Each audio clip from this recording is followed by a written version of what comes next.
you will fail your way to greatness. Most people allow their fear of failure to outweigh their desire to succeed.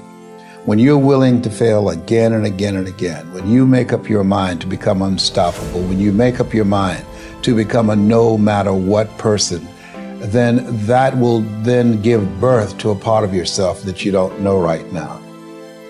Imagine, if you will, being on your deathbed and standing around your bed, the ghost of the dreams, the ideas, the abilities, the talents given to you by life, and that you, for whatever reason, you never went after that dream.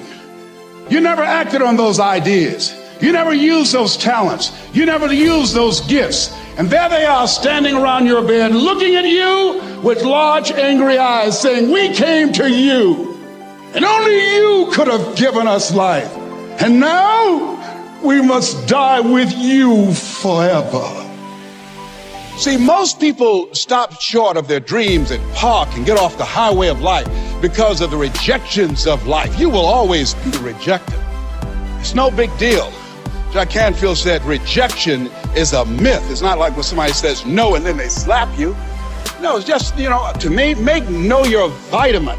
Get excited about the no. Why? Because every time someone says no, that brings you another step to a yes. You're getting closer. Trust me, you will win if you don't quit. You will win if you don't quit. Even a broke clock is right twice a day. As you go through the challenges of life and you look at it and embrace whatever comes to you, don't run from it.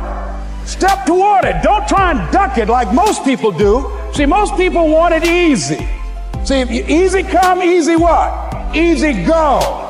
See, but when you go at what you're going to deal with and you deal with the difficulties of it, when you handle those hard things close at hand, making those hard decisions right now that you don't want to make, learning those things that you don't like to do, but you know that in order for you to get where you want to go, this is one of the hoops that you have to flip through. And I'm saying to you, whatever you got to do it, because if you don't, life is going to whoop you until you surrender. You have something that you brought to the universe, and that if you decide that my life deserves my developing this what I do well, and becoming the best at it, and mastering myself, and seeing what I have within me, if you decide to drop your buckets where you are and develop your gifts, I grant you, you'll never ever be without. I grant you that your gifts will take you places that will literally amaze you. I grant you that if you begin to work to develop your gifts, you'll develop a strong sense of happiness. You'll get a larger vision of yourself, because part of beginning to get a larger vision of yourself, all of us need some area of our lives where we can have a feeling of competence. That people know when they think about this area, that's something you do. That you eat and sleep that. And that you do that. You do that. Changing is not easy, but changing your life, changing habits, reinventing yourself, picking yourself up after life has knocked you flat on your back. I've got to say, when life knocked you down, try and land on your back, because if you can look up, you can get up. Well, that sounds cute, but that's not easy. When I was diagnosed with prostate cancer 17 years ago, that first time that happened, I said, hey, I can handle this. Then when it came back a year later, last year, 17 years later, and this time it metastasized to 7 areas of my body and ate 40% of my T1 vertebrae. Now the stakes are higher. It's just life saying, okay, Mr. Motivator, you beat cancer the first time. What you gonna do now? I started laughing. When the doctor told me, he said, why are you laughing? Are you in denial? I said, no. I said, I feel like Mother Teresa. He said, what do you mean? She said, Lord, I know you know how much I can bear. I just wish you to have so much confidence in me. I said, the stakes are higher. So I've got to dig in and got to fight more, because at the end of the day, life is a fight for territory. And once you stop fighting for what you want, what you don't want will automatically take over. And so it's a fight, it's a challenge in life every day. And what we have to do is embrace it. What we have to do is see it as a project to be worked on.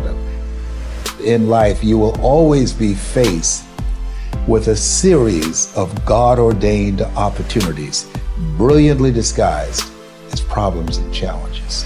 And so I see even cancer as a gift, as a God-ordained opportunity. If you died today, what dreams, what ideas, what talents, what books, what music, what leadership, what voice will die with you? There are a lot of people who are biting their fingers in fear that they might lose their jobs. But there are few people who have decided within themselves, I'm going to make it. Some people aren't waiting to be cut. Some people are moving on their own because they feel within themselves, I've got what it takes to make it. They're not afraid about tomorrow because of how they see themselves, because of what they feel that they deserve, because of what they feel that they can create for themselves. Because these people have decided, as they look at the future, as they look at themselves, there's a way. Where there's a will, there's a way for me to begin to create a way out of no way. And when you have that kind of consciousness, when you have that kind of spirit, nothing can stop you. Nothing.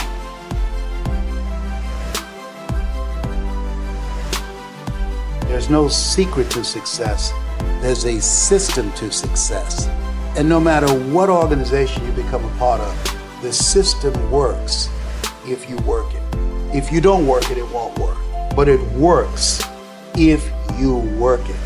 And that's one 4-letter word that most people don't like. They're not willing to work. There are winners, there are losers, and there are people who have not discovered how to win. And all they need is some coaching. All they need is some help and assistance, just a little support. All they need is some insight or a different strategy, a plan of action to make some adjustments that will open up the key to a whole new future for them, that will give them access to the unlimited power that they have within themselves. That's all that they need. So what I want you to do is think about something you want for you, that's real for you, that's important for you, that will give your life some special meaning and power. And I don't even want you to say, I can do that. I don't want you to assume that. See, 5 years ago, when I started out in this area, I would not have been able to make the mental leap that I would be up to where I am right now. I don't want you to begin to just psych yourself out. No. I want you to be able to say something to yourself that will enable you to maintain a level of integrity with yourself.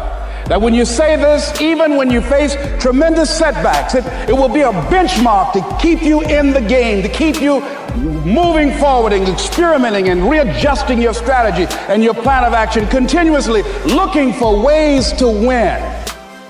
I think we have to reflect on, who am I? Why am I here? What drives me? If I died today, what 3 words would I want said about me if I died today? You know, what is it that defines me? You know, how do I define myself? So I went to the next mode necessary to start talking to people and seeking and asking for what I wanted and leveraging relationships and trying to find out, how do the people do it that went ahead of me? How do they do it? And then what is it I need to do? How is it I need to train myself, to develop myself? What's the resources that will be required in order to make it happen? And as I start seeking out and asking questions, I started running into people who said, I know someone who can help you do that. And they helped me get connected with those people. Remember, we have so much energy that can take us so far. It's necessary that you hook up with some other energy that can take you to the next level. I hooked up with them. They said, let's go. I said, away we go.